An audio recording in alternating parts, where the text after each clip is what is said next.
राम राम राम राम राम राम राम राम राम नारायण नारायण। ऐसे ही साक्षात परमात्मा के अंश जीव ने शरीर संसार के साथ अपना संबंध मान लिया है। इस संबंध के कारण एक तीसरी सत्ता प्रतीत होने लग जाती है, जिसको मैंपन कहते हैं। संबंध की यह सत्ता केवल मानी हुई है, अर्थात मैंपन केवल माना हुआ है, वास्तव में है नहीं। जीव भूल से इस माने हुए संबंध को सत्य मान लेता है, अर्थात इसमें सद्भाव कर लेता है और बंध जाता है। इस प्रकार जीव संसार से नहीं, प्रत्युत संसार से माने हुए संबंध से ही बंधता है। गुरु और शिष्य में तो दोनों की अलग अलग सत्ता है और दोनों एक दूसरे से संबंध मानते हैं, परंतु जीव और संसार यानी चेतन और जड़, इन दोनों में केवल एक जीव की ही वास्तविक सत्ता है और यही भूल से संसार के साथ अपना संबंध मानता है। संसार प्रतिक्षण नष्ट हो रहा है, अतः उससे माना हुआ संबंध भी प्रतिक्षण स्वतः नष्ट हो रहा है। ऐसा होते हुए भी जब तक संसार में सुख प्रतीत होता है, तब तक उससे माना हुआ संबंध स्थायी प्रतीत होता है। तात्पर्य यह है कि संसार से माना हुआ संबंध सुखासक्ति पर ही टिका हुआ है।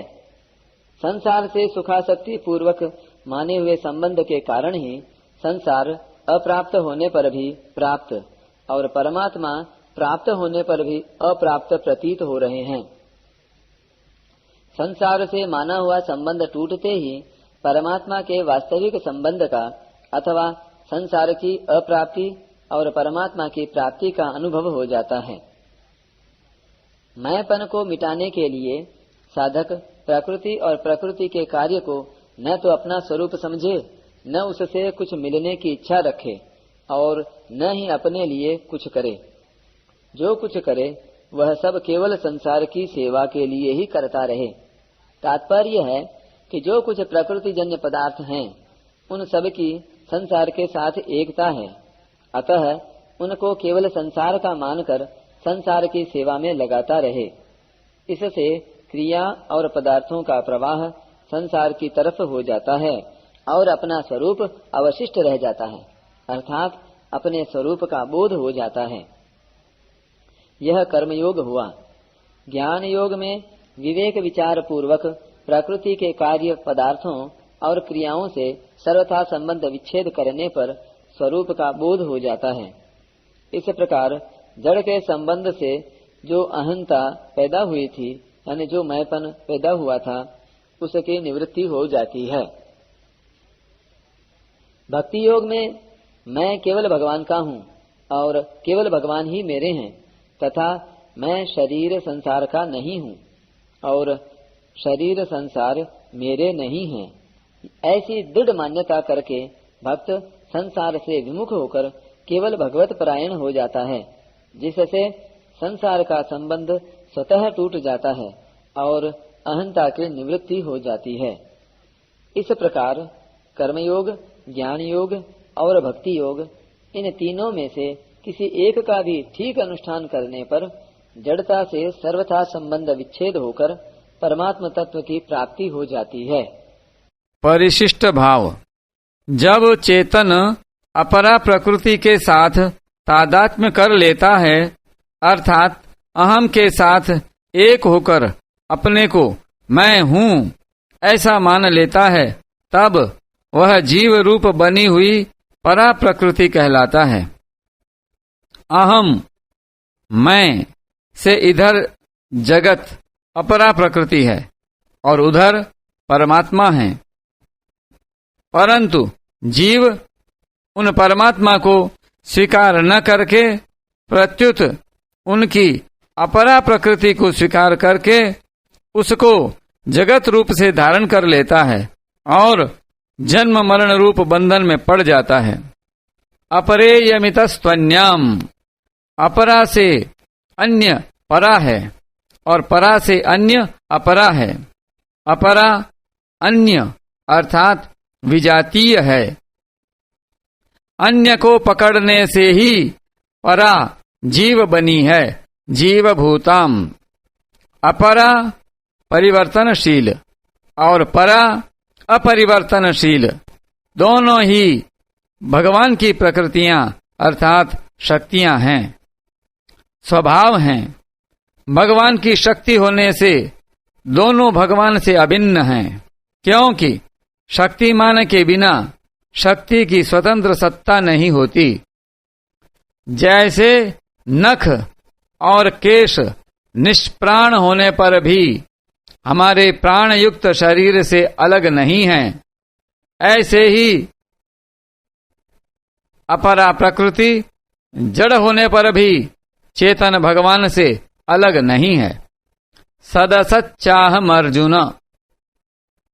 इस प्रकार जब अपरा और परा दोनों प्रकृतियां भगवान का स्वरूप हुई, तो फिर भगवान के सिवाय क्या शेष रहा?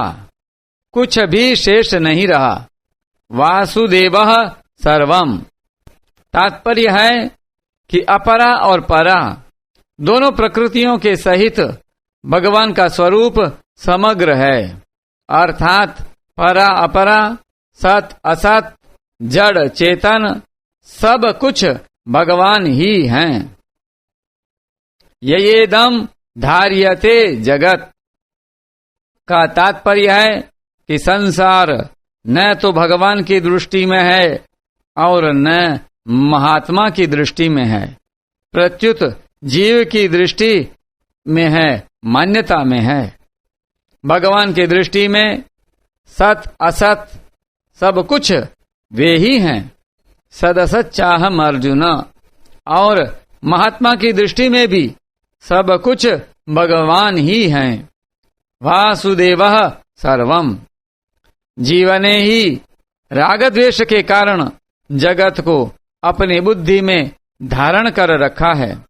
इसी बात को आगे 15वें अध्याय के 7वें श्लोक में मनः षष्ठानि इंद्रियाणि प्रकृतिस्थानि कर्षति पदों से कहा गया है। जगत को सत्ता देने से ही राग द्वेष पैदा होते हैं। जीव ने संसार की सत्ता मान ली और सत्ता मानकर उसको महत्ता दे दी।